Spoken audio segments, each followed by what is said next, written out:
Nat, before you start, I have one thing to say to Marya. This did not come to stay. It's going to come to pass. I'll take that. Thank you. Take it away, Nat Nat. Welcome to the Lift Oneself podcast, where we break mental health stigmas through conversations. I'm your host, Nat Nat, and we dive into topics about trauma and how it impacts the nervous system. Yet we don't just leave you there.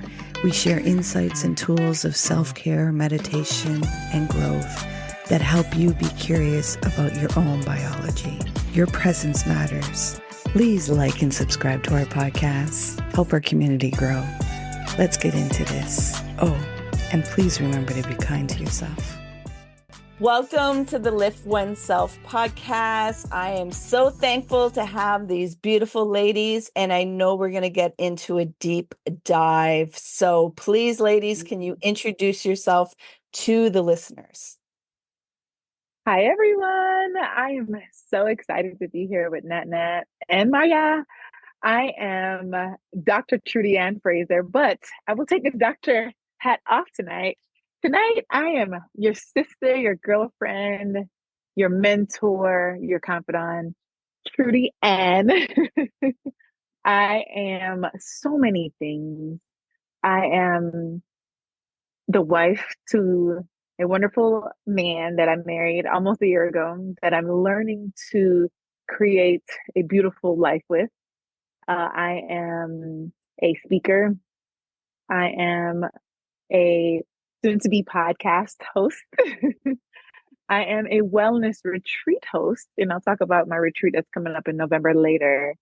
But most importantly, I'm a connector. I love connecting like minded souls and spirit because I'm a feeler. So I win, I want my light to shine, but I want to make space for others to shine as well. Oh, and I'm a dentist. Let's throw that in there. Why not? I'm a dentist. I love that there is a doctor on the end of that for certain, right? Hi, everyone. I am Marya Kazmi, and I am also known as Brown Girl Interrupting as a talk show host and a writer. And have I have been on this journey of trying to come back to myself for a really long time after a long difficult marriage and 4 children whom are beautiful children whom are part of my life and part of my journey of understanding myself and coming back to myself. And so I have been finding and discovering different parts of myself, and I am so excited to be here today to talk to Nat Nat and Trudy Ann and continue this journey of understanding myself in order to help and support others to learn tools and be able to figure out how to come to their own understanding of selves. So thanks a lot, Nat Nat, for inviting me. I am really looking forward to what we're going to get into and the synergy that is going to be created so that, we can infect the listeners and they can dwell in the high energy that we combust when we're together. Before we start, are you willing to come into a guided meditation so we can ground ourselves in our breath? Yes.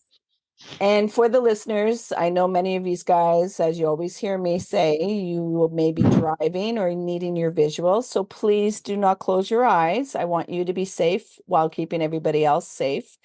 Yet the other prompts you're able to use. Another warning is safety. If you were becoming too relaxed and you were requiring your focus, just fast forward over to the conversation.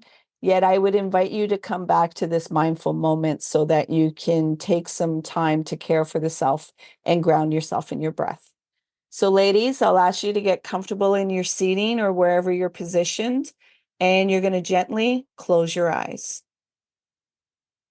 And you're going to begin breathing in and out through your nose. You're going to bring your awareness to watching your breath go in and out through your nose. Breathing in through the nostrils, down through your throat and into your lungs. You're not going to try and control your breath. You're just going to be aware of watching it go in and out. There may be some sensations or feelings coming up in the body. Let them come up. You're safe to feel. You're safe to let go. Surrender the need to control. Release the need to resist and just be. Be with your breath.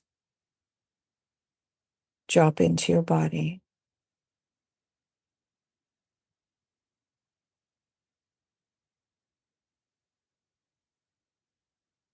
There may be some thoughts or memories that popped up and took your attention.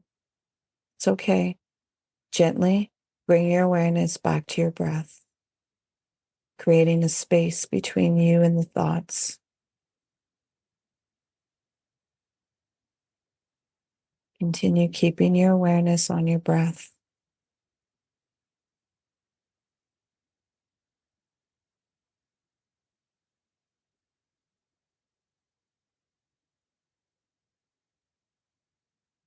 Continue keeping your awareness on your breath.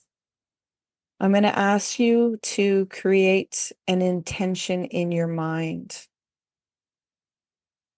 that you want to bring forth in this conversation and for the listeners. And when you've created that intention, I'm going to ask you to release it in your mind, allowing it to drop down into your nervous system, down your neck, through your throat, down into your chest, into your heart, into your lungs, going down into your abdomen, into your stomach, into your life force. Still keeping your awareness on your breath and dropping deeper into your body.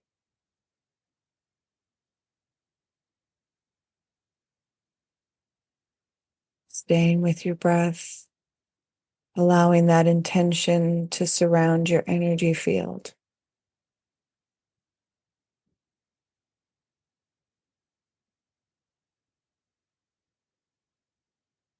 Now, while still staying with your breath, at your own time and at your own pace, you're going to gently open your eyes while staying with your breath. How is your heart doing? I came into this conversation and have had a day where I feel like my anxiety has been up here. My heart, without me thinking about it, has probably been beating really fast. And I think everything we just did just allowed it to calm. I feel the center. I felt the calm.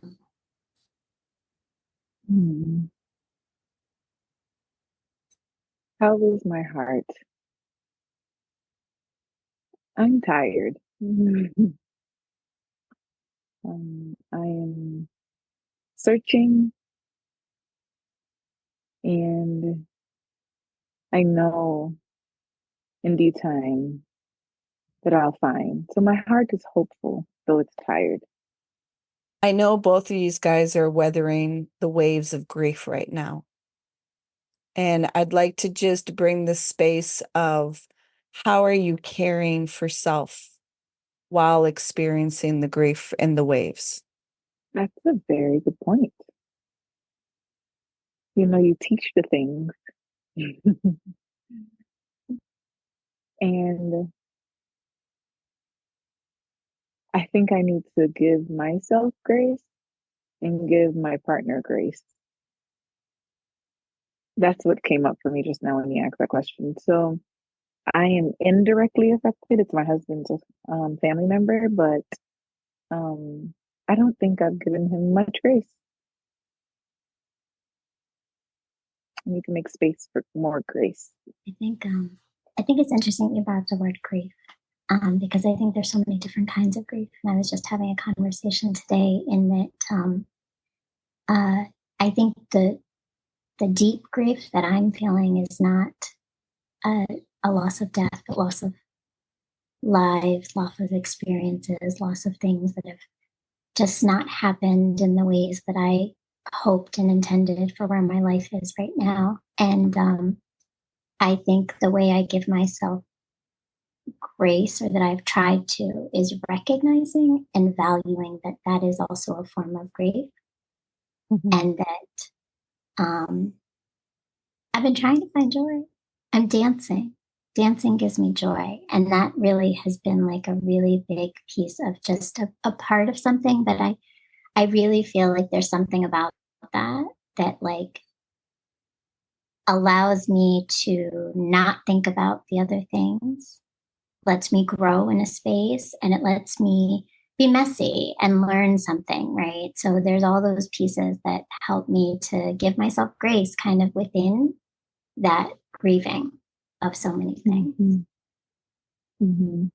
I smiled because my very first Instagram live was with a remarkable young man that teaches, he's a choreographer, and he teaches about showing up authentically through the art of dance, showing up confidently through the art of dance, not caring about what the person next to you is doing through dance, and ultimately finding joy and returning back to self through dance.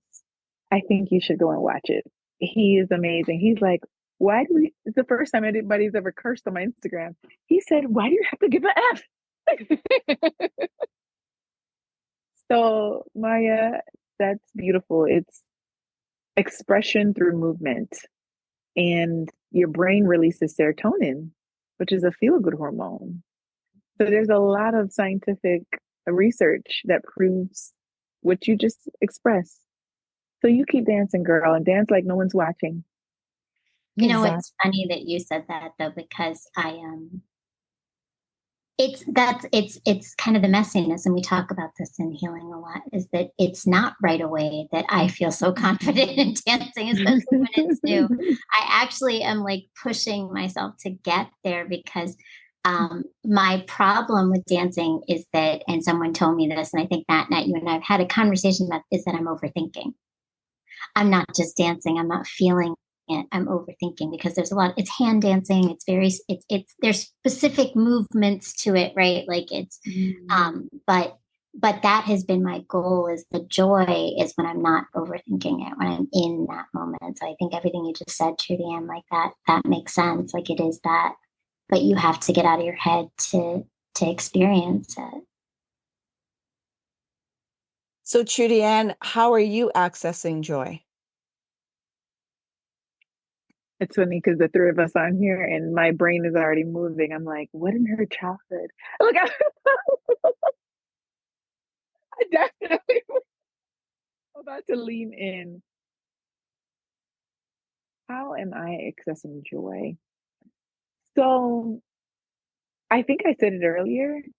I'm accessing joy through community, through connecting. Like, I am an extrovert. Like, if you look at the word extrovert, nobody looks in dictionaries anymore. But if we had one, let's visualize, and you open it and you see the word extrovert, it would say Trudy Ann Fraser there. I find joy in seeing somebody else smile. I find joy in connecting. I find joy in laughter, in my spirit being lifted and your spirit being lifted. And then we lift and we celebrate together. So right now I'm building community, and I've been enjoying the women, you two included, that are entering into this space with me, because there's such a wonderful synergy.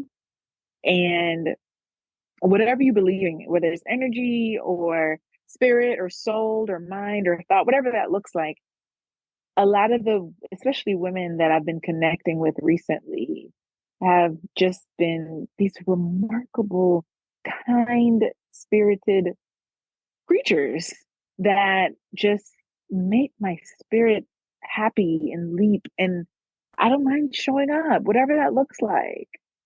So that the joy is a little bit more quiet recently. I haven't been like going out. We did do some travels. That was nice. The beach was amazing. I'd be remiss if I didn't bring that up. So joy in community and joy in travel. Beautiful. So I know that we spoke before and we talked about the grounding and when we have to make choices in our life and change. So I'll start with you, Trudy Ann, because you were the one that said that that's something that you'd like to, let's converse and share what the experience feels like for you right now, because you're actually in live time. So it's not like something you've processed, you're actually in it right now. And I think a lot of times we don't share when we're right in it.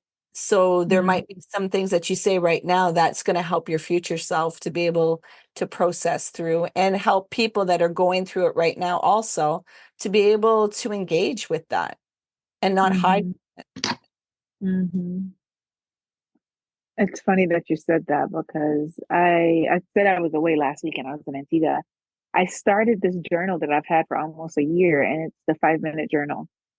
And it's literally just forcing you to write what you're grateful for, what would make today great. And I forgot the third prompt for the morning. And then at night, you pretty much reflect on the day. But the art of writing, I'm lazy sometimes. I don't want to write. Or if my hand hurts, I think I made reference to my profession.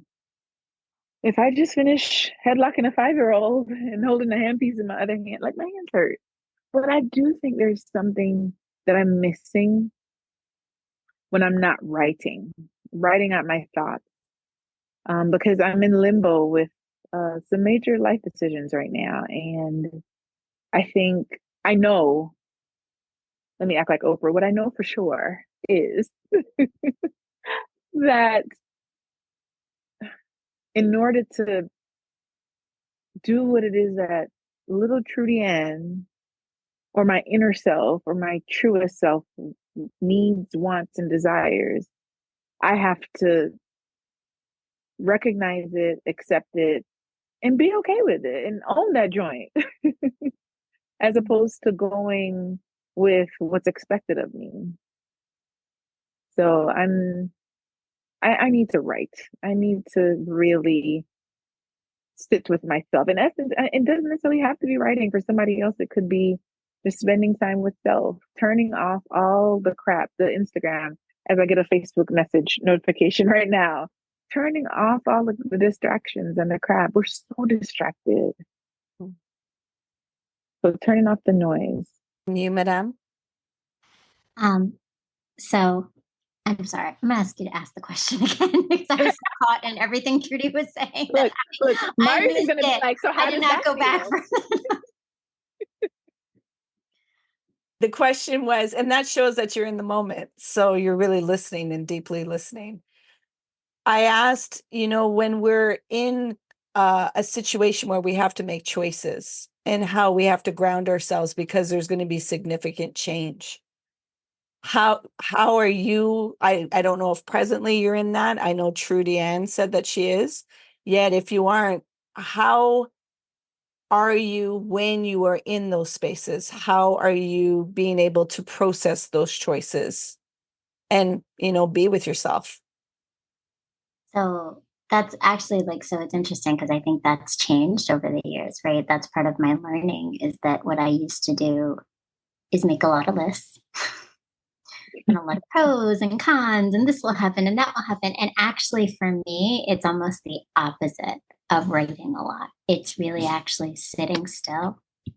That's when I try to it, kind of to what you said, Trudy, and shutting things down, but not to write for me because I'm always writing. I'm always writing things. I'm always writing notes. I'm always processing things. I'm always over analyzing things. So I need to shut off those things for me to really be able to know what's the right decision. And what I've tried to do is listen to myself. So in particular, I had a day today where there were a lot of things that happened and decisions I'm trying to make in terms of what's my next step of how do I respond to things that are difficult for me emotionally. to deal with. And it's literally like just do nothing, sit still. And am learning to trust myself enough to know that when I sit still, the right direction is almost naturally where I go, because my mind is pointed there, or something happens around me that I don't control, that makes me realize that's what I'm supposed to do. But it's been something I've had to learn, because it's very hard for me to sit still. And it's very hard for me to be patient. So sitting still requires patience. And those are two things that have been really, really difficult for me in life. But I want to say, I really like that you said we're not in the moment. Like, we might not realize it in the moment, but we might need that tool later. And I think about how often I go back to even things I've written before on my blog, and they take me back to something that I remember about myself that I got through. Like, I appreciate you saying that, because it just reminded me. I'm like, yeah, that is really what we do. And I don't know if you ever do that, Nat. Like, you go back to your podcast and you hear things that you've said or other people have said, and you gather it. And I'm sure, Trudy Ann, maybe you do too. But I just think that's such an important thing to recognize, because we're all constantly in this learning space. Mm-hmm. And you can't argue your own words. And then you're able to look at context that you couldn't see in the moment, and see your resilience, see your capacity, see your growth, and have that grace of, oh, you handled and went through the messiness. Yet here you are still showing up. Even though at the time it felt like everything was caving in, or it wasn't possible, or just, that blockage. So I think our own words, I know we tend to want to look at others and hear what they're saying. Yet I think there's a lot of value in listening to your own words, because you're the director of your own story. And we have to learn to trust ourselves in those choices that we make, and that we can better understand our intuition, our guidance, and what is needed for ourselves. Nat Nat, I need you in my life. You're a new bestie, Nat Nat. I think, I was just on several podcasts just before this, and the thing that just kept coming up is, in a world that tells you not to feel angry, not to feel sad, you're a little too happy, you're a little too this. Well, when do you actually get to process your authentic emotions? And when do you trust yourself in your biology to process that, when the outside is telling you not to feel those things? So then there becomes this conflict and this separation from self, and separation from trusting yourself. And then feeling very awkward when these things and these emotions and energies and these messages are coming up. You want to block it down, because somebody outside of you has, taken away your authority and permission, and told you that you don't know what you're doing. And I think, my mission statement is allowing people to validate their experiences, so that they can find out exactly where they are on this map, and then they can get to where they want to go. Because anybody that knows travel, if you don't know where you are on the map, you're not going to be able to get to your destination. But you keep rerouting, trying to go places. It's holding space to feel our authentic emotions, and not have this narrative that you oughtn't or shouldn't feel this way. You're human. And I think a lot of times with this spirituality, it's a lot of disassociation and bypassing the human experience. Just be this spirit that doesn't feel anything, that doesn't let anything impact it, where it's like, well, wasn't I here to traverse the human experience and better understand it, better understand what these emotions are, better understand my biology and what my needs are, not the needs of others? So I'm going to ask this question. How is your relationship with anger? Does mine have to be anger, or can it be sadness? Because I don't get, for some reason, anger. Actually, I do have an answer to your question. It takes over me so much when I get angry, because I don't get angry very often. that it actually, to de-escalate it, I become sad and I cry. Yeah. Because I was like, wait, I don't feel angry. Yes, you do. But you're so angry that you just start to bawl. So the vulnerability feels safe to be seen, because anger is the bodyguard of our vulnerability, of feeling our deeper emotions, because it goes anger, sadness, and then fear. So let me ask you this. How is your relationship with fear? Unhealthy. I Why? want a divorce, but they keep coming back around.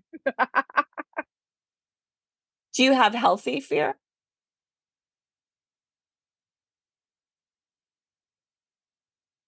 You're gonna have to start sending me these questions before we get on the podcast, okay, ma'am? That wouldn't be authentic. If you don't have an Thought answer, it's out. fine. Thought out. So, the therapy, I realized that a lot of my actions were based on fear. So, a part of my story and what really, I guess, catapulted me on this journey of building community and connecting with other women is when I went through my divorce to my first husband. Well, I years later, I started dating my now husband, and fear crippled me. And I remember talking to my therapist then and saying, well, how do I know the new guy isn't going to hurt me? And she said, you don't. But what you do know is that you have the tools equipped. She was like, you have me, you have you have your emotional wheel that you know how to dive deeper, and you just have different tools now. It's like the first time you put your hand on the fire. Well, next time maybe you put your finger, you coat it with some wax. So when you put it, if you have to, you either don't put it in the fire, but if you do, you coat it, have the protection, or you know how to navigate around that. So fear can be crippling, but it's really our nervous system. It's that limbic system trying to say, wait, you don't want to be hurt again. That hurt over there. So don't go over there. It's trying to protect me. Hmm. I used to have a fear of my parents like getting into like them having harm or passing away. I still think I have some of that, but every time they leave my house now, I'm not thinking, oh my gosh, did they make it home safely? I don't know where the heck that stems from, but like just controlling my thoughts as opposed to allowing my thoughts to control me. Those fearful thoughts that are really just trying to keep me safe and help me not to be sad. Mm-hmm. So I do think there's healthy fear because if that's the case, we'll all go jump off of Mount Sinai thinking we could fly. Like, like something silly. It's the fear that cripples us that we have to really try to manage. We can't control it, but we can at least manage it and do some of those things scared. Go I knew that ahead. would make you smile, Marya. I knew that I would make love you that smile. line. I know. I knew that would make you smile. Go ahead, Marya. So do you want me to answer the first or the second question? I remember them both now. Whatever you feel comfortable with. So anger. So I can say I can go right there. I know it. I appreciate, Trudy Ann, how you went through that process to get there, and that says a lot about how you must show up. and I have I can combine these, a fear of anger because I know my ability for anger to take absolute control of me and turn me into someone that I'm not. And it has happened. I also went through a divorce after 17 years of marriage, and it was a damaging marriage. And Trudy Ann and I, we have very similar stories in that way but in that, for me, there was a lot of moments where I was pushed to my breaking point, which was anger. And that anger came out in a way that I was someone that I didn't recognize. And one of the big things that I've tried to do since my divorce and separation is not to become that person again. For my own health, for my children's health, for just the sake of a healthy, happy home, because it wasn't healthy, it wasn't safe because of that to me. And not anger in like a volatile, like physical. I'm a words. I'm the words, right? The words come out.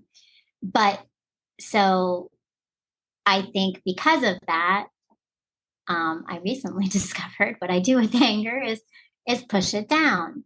So I feel it, I have it, I know it's there, but because I'm so fearful of becoming someone that I can't pull back the way I need to and have control over, I don't even allow myself to fully express nor even acknowledge the anger, that real things that deserve anger because they shouldn't happen or they are frustrating and they would anger anyone are happening in my life. So I replace those things with humor and sarcasm and and avoidance.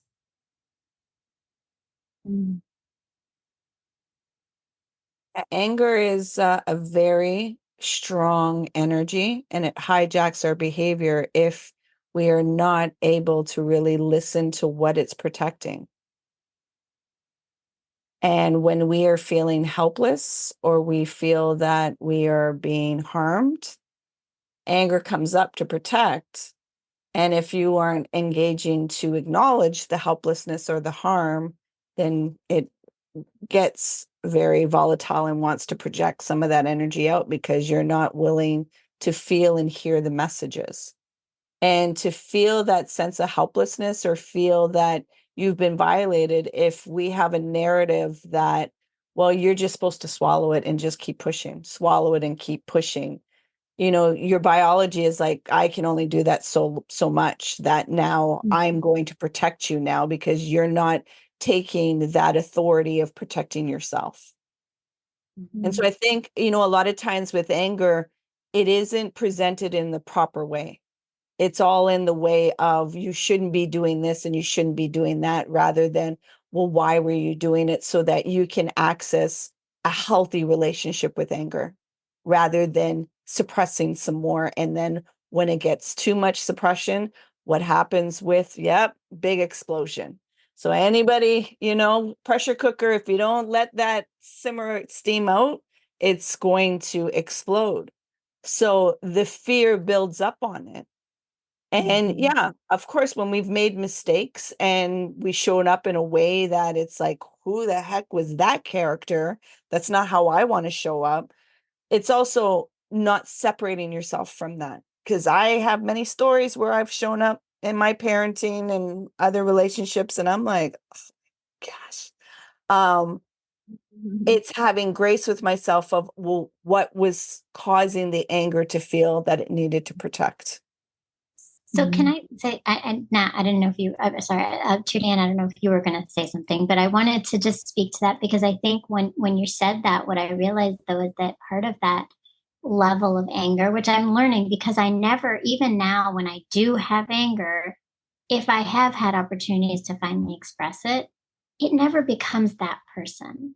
So it wasn't just that I had that. Like, I think what I'm learning about myself slowly and giving myself grace for, combining all these thoughts that we're talking about, right, is the fact that, like, part of the level of the anger and the way that it was coming out, not the level, I think the way that that anger was manifesting was because of the lack of safety in the space that I was in. So now, when I have allowed for that anger to come out, when I have vented something out, of I've said what I needed to say, you know, I have a safe place, like just a small thing, right? Like my son, I gave him a couple of directions. He was at home and I gave him a couple of directions and like went to work and worked a long day and came home and those two things weren't done. And I was very angry because I didn't have dishes to be able to be clean enough to feed the kids and have the things ready for my other children when they came home. And I was frustrated. And I sent him like this angry text, right? He's at work. And his response back to me was like, I'm at work. I'm also working. I did this. I did as much as I could before I left, kind of thing, right? And I realized as he said that, I was like, oh man, like I really attacked him. And the next message back from him was, I'm sorry if I sounded harsh. I'm sorry if I sounded like I snapped at you. I'll come home and do it all. Right. Like it was this safety that we both have created for each other in some of the time that we've built. But like 3 years ago, that safety would not have been present between the two of us. And it wouldn't have been present for certain in my married home. But I think like just thinking of what you said, that it was okay for me to be angry. It was okay for me to express exactly what I was feeling because it was safe enough to do it. And that's the key to things. It's like that's where you have to really think about your environment. And I think that's part of the work that I do. It's like assessing like if the space you're in does not give you the safety to authentically be yourself, that's when we have to reassess where we are and whether or not that is the right environment. Exactly. For you. That's beautiful, Marya. How old's your son? Like 17? Well, that son is turning 22 next week. Well, I want to pause and commend you because, girl, we are all trying to figure this thing out, ma'am. And when you're a mom and still trying to figure it out, and then you have to raise this responsible human, it's like, what the heck? But it sounds to me like you're raising a very emotionally intelligent human. So, in the midst of the mess, your kids are getting a remarkable message. Thank you for saying that. And I would say that was definitely one of those moments where, when we give ourselves grace, it's because we get these like these little glimmers, right? Like, Mm-hmm. oh, this stuff I've been doing. I'm sure, Trudy Ann, you've had moments, right? Like that where like it's like these glimmers of like, okay, what I'm doing is actually working. There's Ugh. impact to it, right? And Yeah. and it motivates you to keep moving forward. Mm-hmm. Yeah. Okay. To raise a son that can take the accountability and acknowledge his behavior and not project it on you, and then acknowledge that you asked for help and he didn't show up in the way, but he will. Because that's a big thing for mothers, to ask for help and then it doesn't come. That rage and frustration is a default. I call it the neurotic mom. So, and the twins are like, oh, the neurotic mom's out. I'm like, yeah, why can't you just? Because we just become overwhelmed because we have so many to-do lists and want things in order and yada, yada. Yet, asking for that help and then holding space that it may not be provided. Mm-hmm. Yet, like you said, you're displaying what communication looks like. It's not always peaceful, it's messy. And yet, when we can pause and take accountability and acknowledgement, that's that safety. Mm-hmm. So you're rewiring it and it's beautiful. And thank you for sharing that for, myself, to a reminder, and also for whoever else is listening, for them to have that grace. Because we want to be perfect at everything and make it seem like, we're the New York Times bestseller and we have all the answers and yada, yada, where it's like, well, actually, life is messy. And that's what makes you a New York Times bestseller. And not everybody reveals these little parts that are of life, just these, big parts, but it's these little parts that create our journey and our experience. This is the process. It's very challenging at times. So my next Nat, question, yeah. you didn't talk about your anger and your fear. Wait a minute. Oh, my anger and my fear. I have a good relationship with anger. I let anger come out. As you heard at the beginning of this, if I have to tell some people some clots or whatever, yet my anger I have a better relationship with it. At one time, it would hijack my behavior, especially in my parenting. Hi. And uh, I better understand why the anger was there because of the fear and the helplessness and the pain that was within me. Because when I had the childhood trauma, as a child, I put myself as an other outside of humanity, like I didn't belong. And so coming back into that and feeling that I have worth and that I matter was a whole relationship. And then to face that anger and to come into feeling the threat and feeling the wounds and coming into sitting in worth, not just intellectualizing it of like I'm worthy, actually sitting in it and embodying it and that being my identity, not me having to tell myself that I'm that.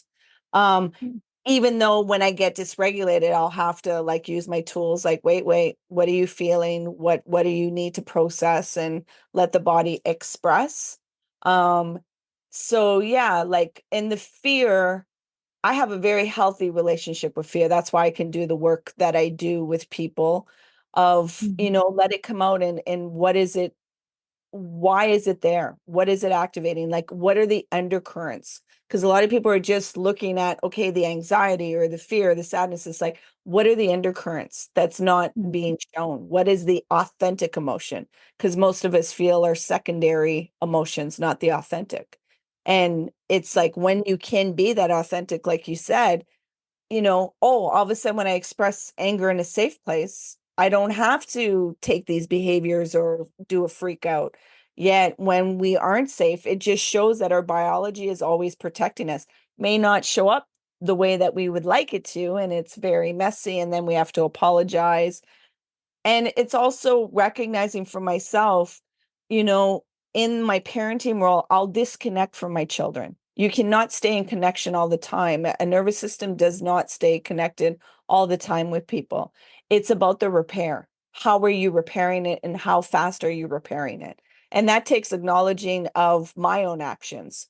So how I parented with my 29-year-old is much different than I parent with the 14-year-olds now. And I take accountability for my actions, which I didn't do with the 29-year-old. I did after when I had my awakening and apologized and gave him that apology of I did a lot of things in your childhood that you didn't deserve. And that was my stuff. So that he could, I could give back his sovereign being and not doubt himself that I must have did something wrong because mom was this way or that way to make sense. So it's been a journey and it's still a journey. I still have to engage with it when it comes up. And I understand the anger when it comes up. It's that helpless little girl that was abused and felt violated and didn't feel protected that, oh, I got to protect when these emotions. And it's like, wait, I'm here. So let's feel this out and process it. Thank you for the question. No, that was perfect. My intention for or the intention that I set when you asked us to was I'm worthy and I am enough. So you brought it out. I love the synergy.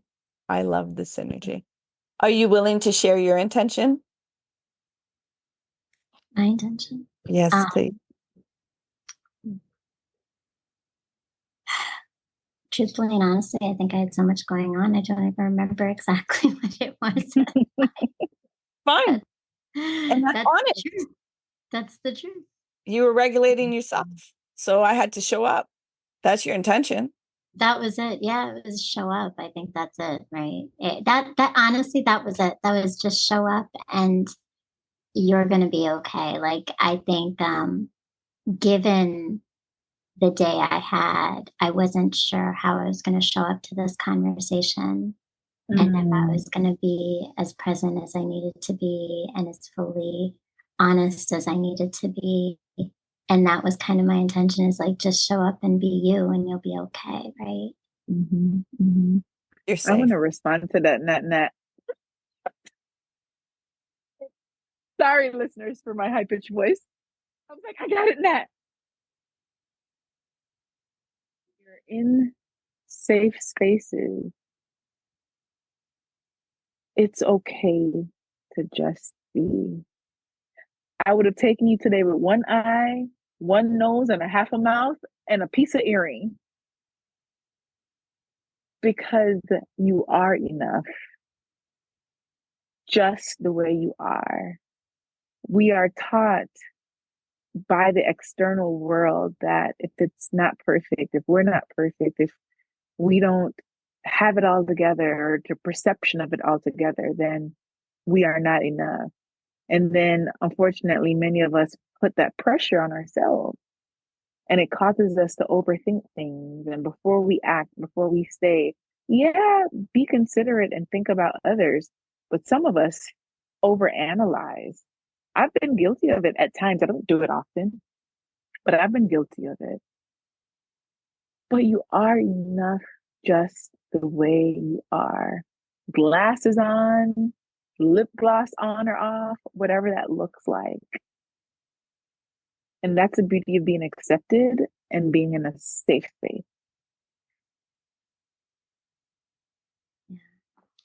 I think it's trusting yourself too, right? Yep. What'd you say, Marya?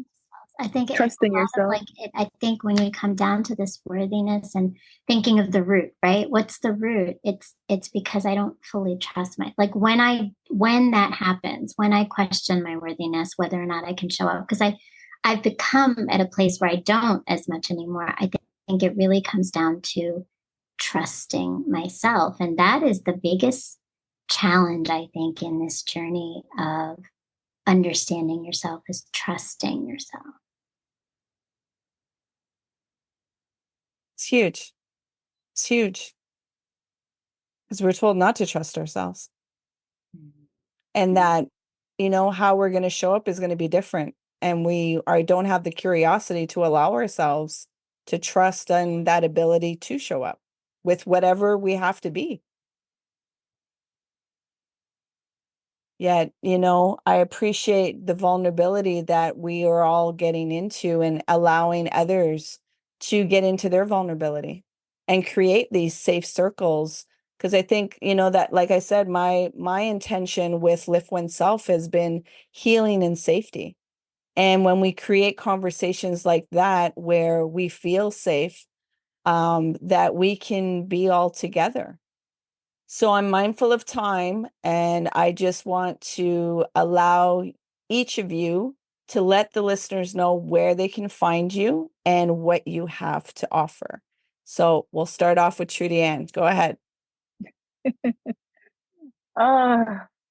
First of all, thank you, and thank you. I can be found on Instagram and on Facebook at Dr. Trudy Ann. That's DrTrudyann. And my baby, my community, the offering that I've actually partnered with the most beautiful soul. Her name is Dr. Tamia Campbell. And we are co-hosting the next Rejuve Wellness Retreat. It's for women. And the next one is in the Blue Ridge Mountains, which is in Georgia, the part that's in Georgia, November 7th through the 10th. And it's really just this, Nat Nat and Marya. We believe that vulnerability begets vulnerability. And the women that show up and help co-create such a beautiful, safe, connected space, it allows for healing and ultimately transformation of literally every woman that has come on these retreats. So just really thankful for the opportunity. I think I made reference to it earlier that it stemmed from my desire to have a community going through my divorce at 30, which is done, and not knowing where to turn. It was a seed was planted in my heart that if I'm going through this, then someone else is going through it as well. And I truly believe in the African proverb that you go fast by yourself, but if you want to go far, you go in community. And I'll add to it, for the first time, you go far in a safe community. Very much so. Thank you. And for the listeners, all of that will be in the show notes. So you will be able to click and get in contact with Trudy right away. Marya, would you let the listeners know where they can find you and especially your podcast too? Yeah, thank you. Thank you so much, Nat Nat, for this opportunity and for Dr. Trudy Ann for sharing your story as well. This has been a beautiful conversation and so cathartic and healing. So I'm really appreciative of the space and the intentionality you put forth with it. So I am Marya, but I'm also Brown Girl Interrupting. So you can follow me on Instagram, TikTok, Facebook as Brown Girl Interrupting. And please follow my blog. I write. So all of the things I've kind of processed here, as well as so much more, I write about it and I've written about this journey. So if you are someone who's on this journey, just coming to it, been within it, wherever you are, you probably gain some gem or some piece to take away through my understanding of what I've processed as a mother, in relationships, in dating, in healing, through my culture of just being a brown girl and a daughter of immigrants, all of it. And that's at www.browngirlinterrupting.com. But in addition, I have a podcast called Pain to Power, which has actually also already featured Dr. Trudy Ann in this past season 3, and it will be featuring Nat Nat in season 4, which I'm very excited for. It is on Sundays at 9 p.m. on my YouTube channel, Brown Girl Interrupting. And also, if you have a Roku TV, you can see past episodes through our channel, which is the iRant channel on Roku. And there is BGI TV, which has past episodes. I'm in season 3 right now. So tune in every Sunday. Please make sure that you like, comment, share all of your thoughts when you do. And so thank you again so much for being on this platform and for allowing me to share a little bit of my story and help me heal today. You're welcome. And again, it'll all be in the show notes. And, as she said, like, share, comment, it helps to grow the space of these kind of conversations. Now, I'm just going to ask each of you, what would you like to leave the listeners? I think, and you alluded to it already, but I think healing is a very complex, messy space to be in. And there's a lot of different moments that you're going to discover different things about yourself. I call it an evolution for that reason, not a journey, because I think you're constantly evolving. So what I leave for you as listeners and for everyone is give yourself grace and be prepared for things to let go of expectation, to let go of desires. Like, just let yourself be and experience the process. And I promise you'll get to where you're trying to get to in coming to understanding yourself better. And that's really the power. The power is knowing who you are and believing it, right? Like Trudy Ann said, that believing it. So that's what I leave it at. I'd like to leave, call it a mantra and affirmation.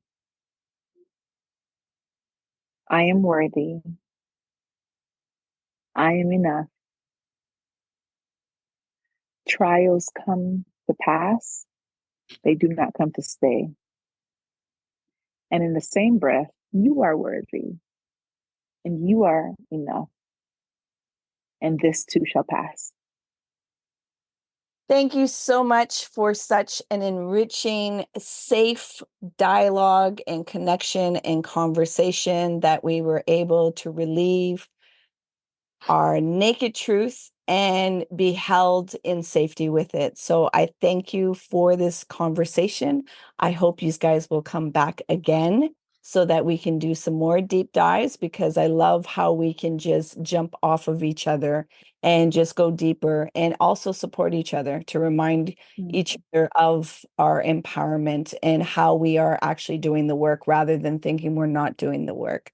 So thank you so much. And like I said to the listeners, all of their information will be in the show notes. Please reach out to them. They have great content, they bring on great guests, and they have so much to offer. And that retreat in November is something that if it came into your head, jump on it. You know, community is what helps us heal in such profound ways. So thank you for being here, ladies. And I just want to remind you to please remember to be kind to yourself. You matter. Hey, you made it all the way here. I appreciate you and your time. If you found value in this conversation, please share it out. If there was somebody that popped into your mind, take action and share it out with them. It possibly may not be them that will benefit, it's that they know somebody that will benefit from listening to this conversation. So please take action and share out the podcast. You can find us on social media, on Facebook, Instagram, and TikTok under Lift Oneself. And if you want to inquire about the work that I do and the services that I provide to people, come over on my website, come into a discovery call, liftoneself.com. Until next time, please remember to be kind and gentle with yourself. You matter.